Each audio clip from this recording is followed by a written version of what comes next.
It understands that freedom is not endless internal debate. Freedom is self-command. Epictetus said, "No man is free who is not master of himself." Mastery of self includes mastery of decision. This does not mean rigidity. It does not mean becoming thoughtless.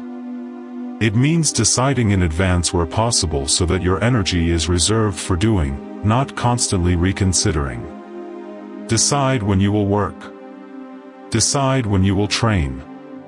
Decide how you will respond to disrespect. Decide what you no longer negotiate with. Decide what your mornings protect. Decide what your evenings refuse. Decide what standards govern your speech, your attention, your effort, your boundaries. Because every decision made once saves you from making it 100 times under emotional pressure. This is especially important in a society that thrives on keeping people mentally fragmented. If you notice, much of modern life is structured around endless choice, endless comparison, endless microdecision. What to consume. What to believe. How to respond. Which identity to wear. Which version of yourself to present. Which mood to follow. The result is not freedom. It is friction. And friction weakens follow-through. There is also a darker layer here. A performative society benefits when you remain undecided. Undecided people are easier to influence. Easier to distract. Easier to guilt. Easier to steer. A person who has already decided his standards is difficult to manipulate. He may still be kind, but he is no longer porous. He is no longer available for every emotional weather system that passes through the room. That is a form of power. Not loud power. Not theatrical dominance. Just internal solidity. Maybe you have felt the cost of indecision in relationships. You knew someone was crossing your boundaries, but you kept telling yourself you needed more time to be sure. You knew a conversation had to happen, but you postponed it so long that resentment became part of your personality. You knew what kind of treatment you would no longer accept, but because you never decided clearly, you kept betraying yourself in small, polite ways. Or maybe it showed up in work. You kept thinking about a project, researching, preparing, organizing, waiting for the right approach, until the emotional burden of not starting became heavier than the task itself. That is what hesitation does. It taxes the mind before action even begins. So pre-decide. When the alarm rings, the decision should already be made. When the work block begins, the decision should already be made. When the temptation appears, the decision should already be made. When the disrespect comes, the decision about your standards should already be made. This transforms life. Not because you become inflexible, but because you stop letting every temporary feeling hold veto power over your commitments. There is an enormous amount of peace in that. No more waking up to negotiate whether you are in the mood to be the person you said you wanted to become. No more relitigating your standards every time discomfort enters the room. No more treating your values like suggestions. And once you begin to live this way, confidence changes. It becomes quieter. Because confidence is not loud certainty about everything. It is calm certainty about what is yours to do next. A man who decides once and then follows through does not need to advertise strength. It appears in the rhythm of his day. In the economy of his words. In the absence of unnecessary drama. In the way he moves without seeking permission from every passing emotion. That is why removing indecision is not only practical. It is liberating. It returns energy to execution. It reduces anxiety. It prevents internal leakage. And it teaches the mind that your life is not an open negotiation with weakness.